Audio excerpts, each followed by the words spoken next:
Hey everyone, how are you? How's everyone doing? Happy Tuesday to you all. I hope you're having a great start to your week.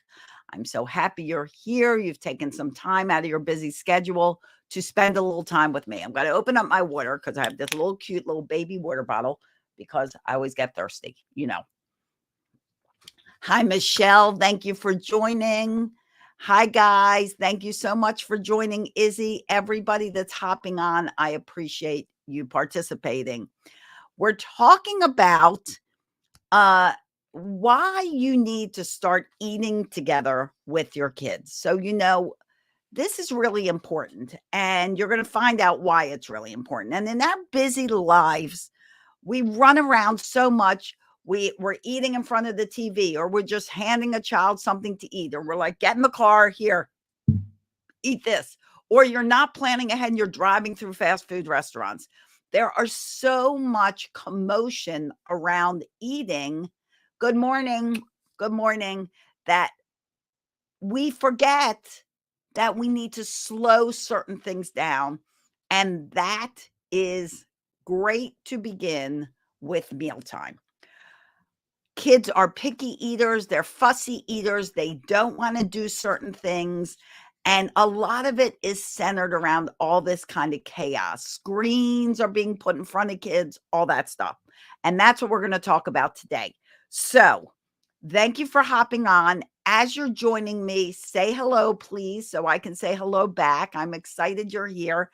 And let me tell you who I am if you're new to my broadcast. I am Celia Kibler. I'm a family empowerment coach and the author of Raising Happy Toddlers, How to Build Great Parenting Skills and Stop Yelling at Your Kids. I wrote this book as a manual, guys. You know how you say, I wish kids came with a manual? They do. Get it, keep it on your shelf. You can literally look up anything in this book and find successful solutions. In fact, the picky eater is in section 5, trials and tribulations. Right here's the picky eater. So you can find anything in here super great for you to have on your bookshelf. I highly recommend it, especially since I wrote it. So, of course, I highly recommend it. You can get that book in English or Spanish. You can also get my 3 children's books all at celiasbooks.com. celiasbooks.com. Hi, Alatedu. I'm sorry if I'm not saying your name correctly. Welcome and thank you for joining in.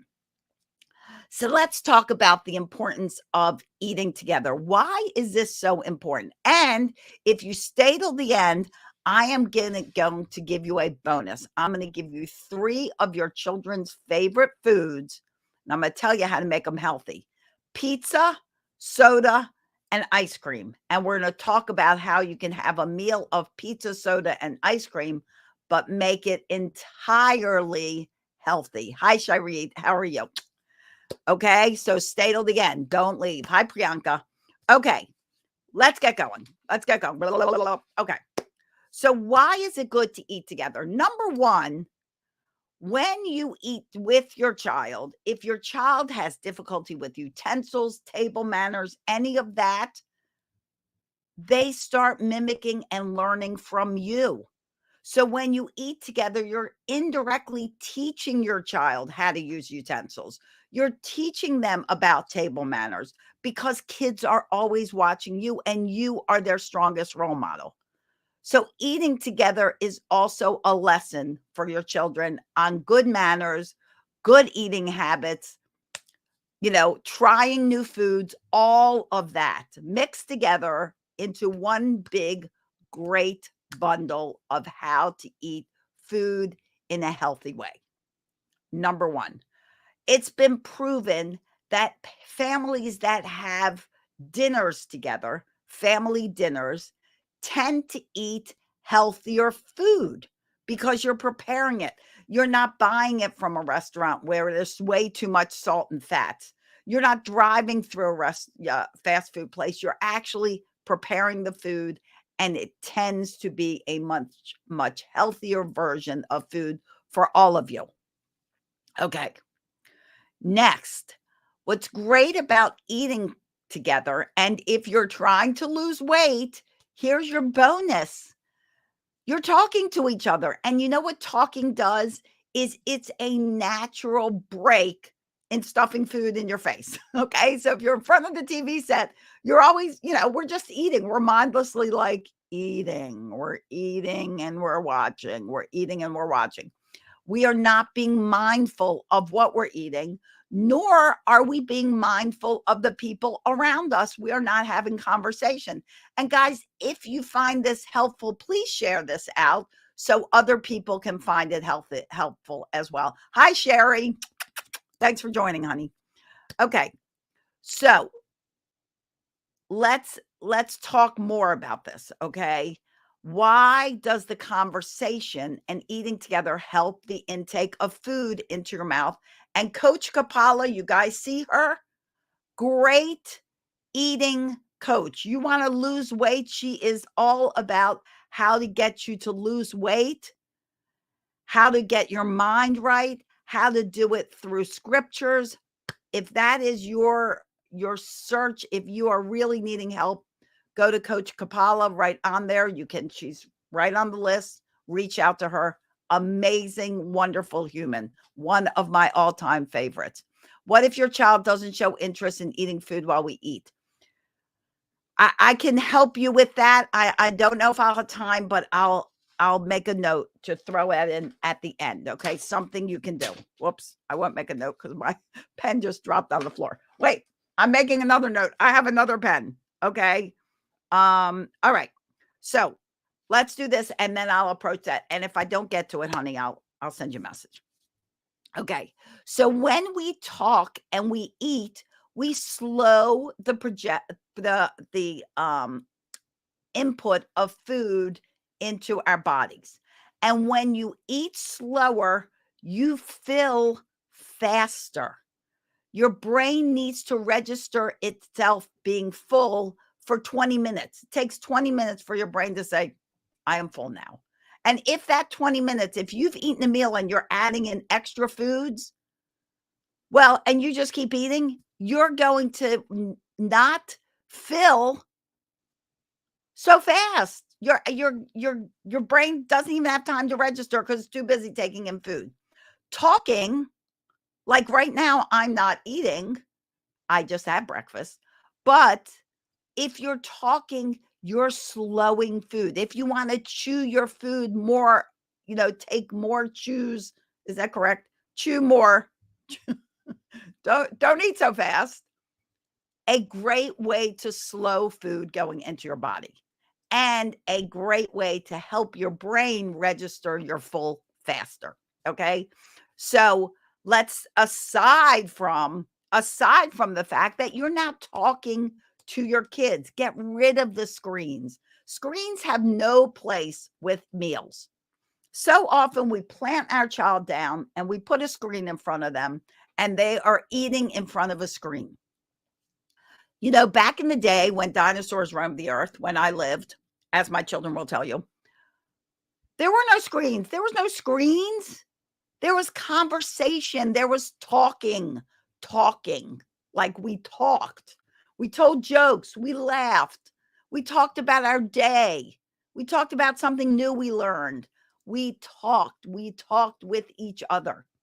We were not individual humans on their screens. We spent time. It's a beautiful thing, and it's how you can actually bond with your family. Talk to them and start doing games. Start making a tradition. I eat with my grandchildren at my daughter's house sometimes, and they love to play like Truth or Dare. They have some other fun games they love to play around the dinner table, what we're grateful for, all kinds of things that you can start. And when you do start, guess what it becomes? It becomes a tradition that your children will then do with their children. So start those bridges, build those bridges of communication. Build them, okay? By eating together and talking. Create conversation.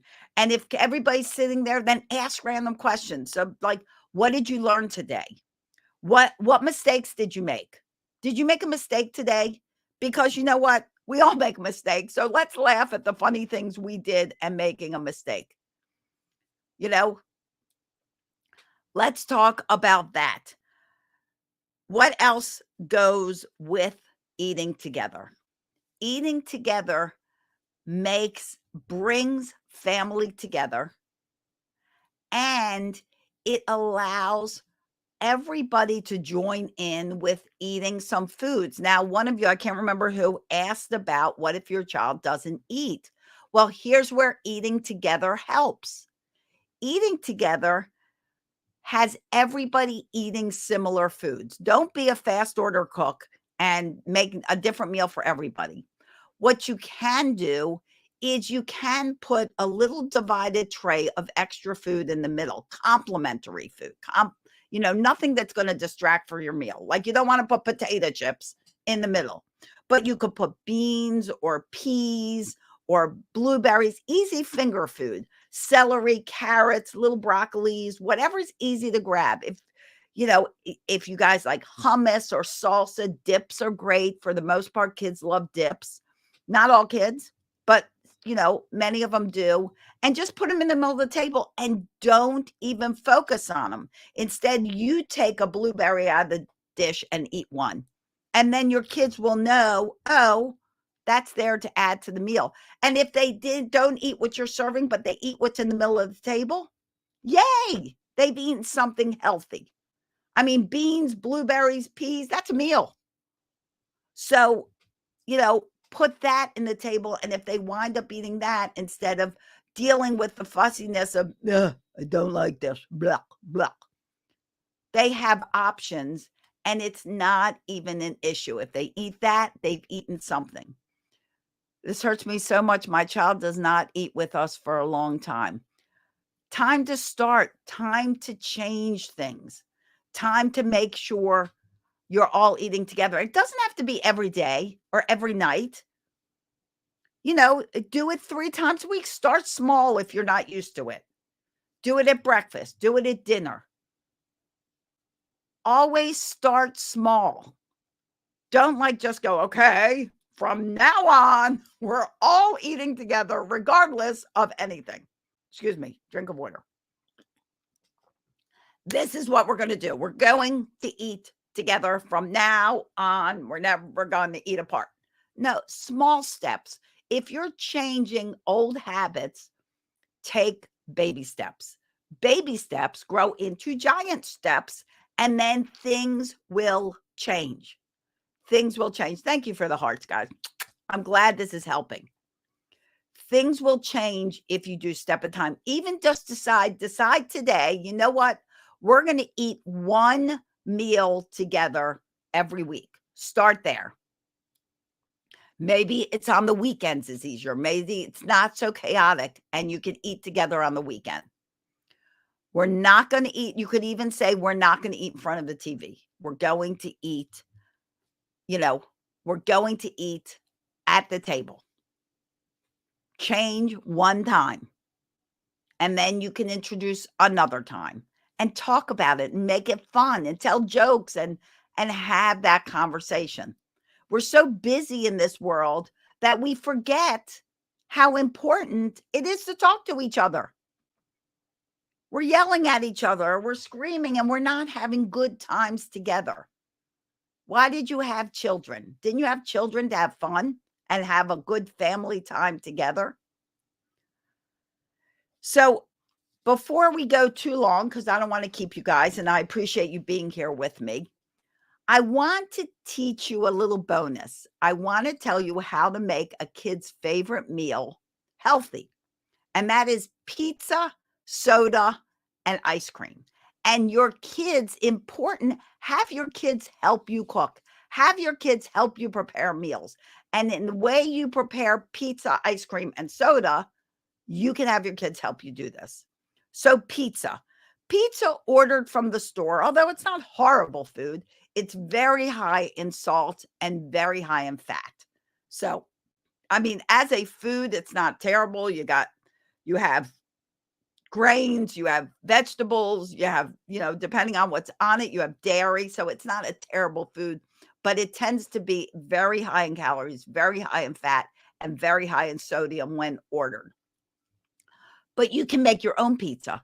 You can buy whole grain pizza shells. You can buy whole grain tortillas, anything that's a circle. Or you can, if you feel so inspired and you're an excellent cook, you can make your own dough out of whole grains. Then buy a low sodium spaghetti sauce or tomato sauce. The tomato sauce and spaghetti sauce that I use in my home is like 150 milligrams of sodium to about 250 milligrams of sodium, depending on the brand. Our normal brands that you can buy every day in stores in the US are like 1,000 milligrams sodium, 600, 900, like your daily dose of sodium, too much. So buy a low sodium sauce. And then your toppings can be anything. Your child's favorite cheese, broccoli, meats, chicken, pineapples, fruits, can be anything. Anything your child likes, let them help you pick out the toppings. And then everybody, the nice thing about having the smaller doughs is you can have personal pizzas. They have a tortilla, they make their own pizza. They put it in the oven and cook it. Now you have made a healthy pizza, much healthier than store bought, than restaurant bought. Okay. Number 2. Now that's our pizza. What about our soda? How do you make healthy soda? Well, you get sparkling water, club soda, or seltzer. And if this was a cup, you're going to fill it about a third of a way with 100% juice of your choice. Could be orange juice, cranberry juice, apple juice, tomato juice, could be anything, any kind of juice that you guys like.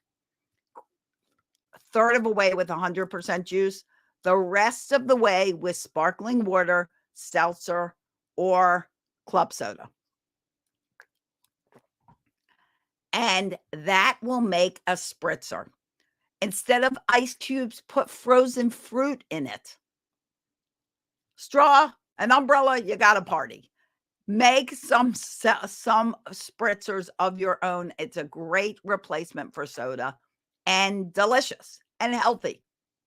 Okay, so now you got your pizza, you got your soda. What about your ice cream? Do you know if you freeze bananas, peel them, peel off first, and blend it up with about a half a cup of a little like almond milk or coconut milk, something like that, or regular milk if you can eat regular milk. I can't. Oh, yay. I'm so glad you do, Francesca. Blend it up. It will make ice cream and delicious, smooth ice cream. You want to make it more like a sherbet, add frozen strawberries to it or other frozen fruit. It makes it a little icier. Delicious. Kids can top it with granola, coconut, anything they like, chocolate syrup, whatever they like. And then you have a healthy meal of pizza, soda, and ice cream for dessert. So maybe you want to try that this weekend and tell kids we're going to have a pizza, soda, ice cream night. And you guys all make your own foods. Sound good? Sound good? Okay. So that's what I have for you today. Eat together, start small, pick one meal of the day and start there. Maybe try the nice cream pizza and soda recipe for this weekend, something fun for you all to do. They'll love making it. And I hope this helped. I go on with you to give you advice that you can do right now. I'm all about doable, practical, parent tested, child approved advice for you to make your life better, to stop yelling and start changing those generational cycles of abuse and dysfunction. Great tips. I'm going to do this. Yay. Good, Francesca. I'm so glad. I'm so glad. Let me know how it works out. Okay. If you want the manual, go to celiasbooks.com or Amazon, look up Celia Kibler, and you'll get the manual that you can sit on your shelf for reference to anything that's making you a little nuts in your home. Okay. Reach out to me if you have questions. You're so welcome, Colbud. Thank you for joining.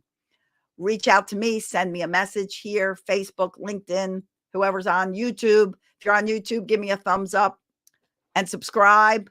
And guys, if you like podcasts, check out my Pumped Up Parenting podcast, available on all social networks.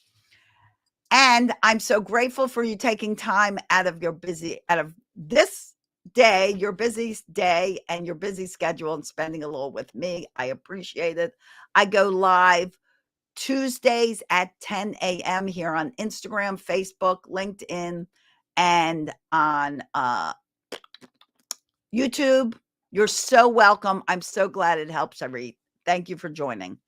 I wish you days filled with peace, love, tons of laughter. It really is the best medicine. I'll see you here next time, here where you're watching and around the web. Bye-bye, everyone.